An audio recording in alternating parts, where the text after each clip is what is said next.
كابتن احمد الشناوي، وبدايه يمكن ما توقعهاش البعض ان انت تبدا المباراه ديت، لكن دايما بتبقى عند حسن الظن، ودي مباراه كبيره واعتقد ان انت اديت بشكل جيد النهارده. طبعا الحمد لله، يعني بحمد ربنا طبعا النهارده على الاداء الشخصي وعلى النتيجه. كنا نتمنى نعمل حاجه احسن من كده، بس الحمد لله ربنا وفقني واديت بشكل كويس. فريق يعني البرازيل فريق احسن فريق في العالم، حتى لو هو ناقصه مين برضه اسمه لوحده كفايه. فالحمد لله ربنا كرمنا وعملت اداء كويس. ان شاء الله يبقى في المزيد من تقدم الماتشات الجايه ان شاء الله. يعني امنياتي ان الماتش ده يديك دفعه اقوى شناوي، يعني برغم الهزيمه لكن يديك دفعه اقوى، خاصه واحنا داخلين على الاولمبياد.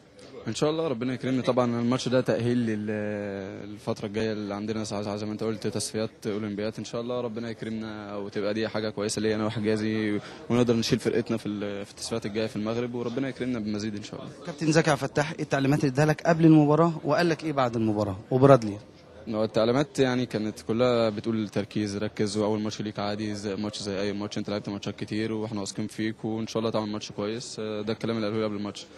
وبعد الماتش يعني شكرني وقال لي خليك فخور بنفسك، انت لسه في اول الطريق، عملت ماتش كويس، ان شاء الله الماتشات الجايه احسن من الماتش ده، وصلي ركعتين شكر لله طبعا. قول لي الحضري قال لك ايه؟ يمكن عارفين حضري لما بيلعبش بيبقى زعلان جدا، لكن تحس ان هو محتضنك بعض الشيء من حراس المرمى اللي بيحبهم عصام الحضري. يمكن هو معايا في اللقاء اتكلم عليك كويس جدا. بس هو يعني بعد ربنا سبحانه وتعالى في اللي انا فيه في الماتش النهارده كابتن عصام، يعني بصراحه الراجل اتكلم معايا اول ما عرف اللي انا هلعب، خدني واتكلم معايا ما زعلش، اتكلم معايا لي ماتش عادي وان شاء الله تعمل ماتش كويس، ركز بس اول كره تاخدها بثبات وانت تعمل ماتش كويس. طبعا انا خدت الكلام ده وحطيته في دماغي، والحمد لله يعني ربنا وفقني واديت زي ما هو قال الكابتن عصام. طبعا كابتن مكمل في مصر ان شاء الله. في كلام كتير. لا لسه زي انت عارف، انا لسه ما عملتش حاجه، يعني انا لسه زي ما بيقولوا اسمي بالقلم الرصاص.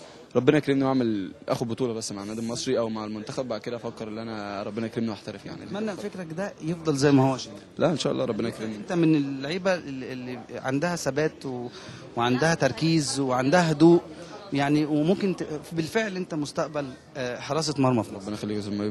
الحمد لله طبعا زي ما قلت لحضرتك، يعني انا مش هفكر في حاجه غير لما ابتدي، يعني اما اسمي يزيد شويه او اما اعمل حاجه، اما احس ان انا عملت حاجه لبلدي او لناديه او المنتخب بتاعي، فافكر بقى في احتراف، امشي بالنادي المصري. لكن هو النادي المصري ليه فضل بعد ربنا في اللي انا موجود في المنتخب النهارده، بس الحمد لله طبعا بحمد ربنا. عندنا ثقه فيك كبيره يا وشيم. ربنا يخليك يا زلمه، ربنا يكرمك. سيب التوفيق جدا. شكرا، ربنا يخليك يا زلمه. النجم احمد المحمدي، نجم ساندرلاند ومنتخبنا الوطني، يمكن تجربه النهارده مختلفه بعض الشيء. لعبت في مركز مش عارف اقول جديد عليك او انت كنت اصلا بتلعب كده، لكن الجماهير ما كانتش متعوده عليك في المركز ده. يمكن هو مش مركز جديد ولا حاجه، انا اوقات كتير بلعب هناك على طول يمين او شمال.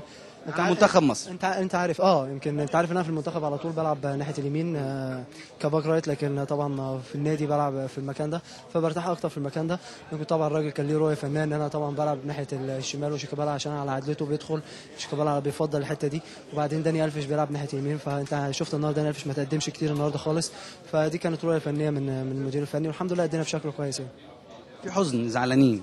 لا، ما هو طبعا زعلانين على النتيجه، لكن الحمد لله ادينا بشكل كويس. طبعا مغلوب لازم تبقى زعلان ايا كان الفريق اللي قدامك منتخب البرازيل، لكن انت طبعا منتخب مصر فاكيد لازم تبقى زعلان، لكن الحمد لله يمكن اللعيبه كلها راضيه عن ادائها النهارده الحمد لله. محمد، يعني انت في الدوري الانجليزي حاسس ان الناس يعني مش مركزه معاك شويه او بعيد شويه او مش واخد حقك شويه؟ والله دي مش النقطه بتاعتي والله. مستعجل؟ لا مش نقطتي والله، مش النقطه بتاعتي. يمكن انا راجل بلعب كل الماتشات وبادي بشكل كويس الحمد لله، لكن دي مش نقطتي. نقطه ان الاعلام مركز في الدوري المحلي، مش في شلانه وزيدان ودود والجباس في اوروبا، فدي طبعا لازم الاعلام يبقى ليه دور كبير طبعا في اللعيبه المحترفه، لكن دي مش نقطتي، دي نقطه الاعلامي. برادلي قال لك حاجه بعد المباراه؟ هو اتكلم على اللعيبه كلها وقال ان طبعا هو مبسوط جدا بالروح الجماعيه بتاعت اللعيبه، وان شاء الله باذن الله هو يشوف الايجابيات والايجابيات في المعسكر الجاي ان شاء الله نقدر نبقى احسن واحسن ان شاء الله. قول لي عندك ايه الماتش الجاي؟ عندي فولهام ان شاء الله.